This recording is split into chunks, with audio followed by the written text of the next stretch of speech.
Arestado ang isang 41 anyos na auto mechanic matapos siyang makuhaan ng isang granada at mga live ammunition sa ikinisang entrapment operation sa bayan ng Bato, Catanduanes. Pinangunahan ng operasyon ng mga tauhan ng Bato Municipal Police Station kasama ang Provincial Intelligence Unit ng Catanduanes at sa pakikipagtulungan na rin ng Catanduanes Provincial Explosives and K9 Unit o PECU. Bukod sa granada, nakumpiska rin sa sospek ang isang 500 piso na ginamit bilang buy-bust money, 9 na pirasong budel money, 5 live ammunition para sa kalibre 45 na baril at isang unit ng pulang Rusi Macho TX-150 tricycle. Binasahan ng sospek ng kanyang mga karapatan sa ilalim ng Miranda Doctrine at Anti-Torture Act. Isinalalim din siya sa mandatory medical examination bago dalhin sa himpilan ng Bato MPS.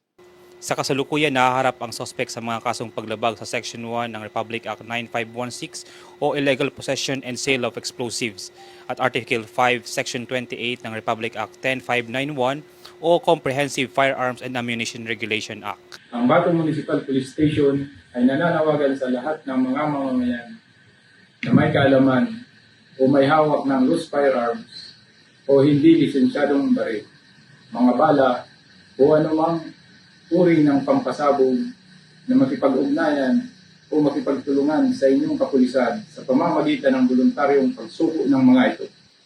Hinihikayat din namin ang publiko na agad ipagbigay alam sa Bato Municipal Police Station ang anumang impormasyon tungkol sa mga individual na nagtataglay o gumagamit ng loose firearms.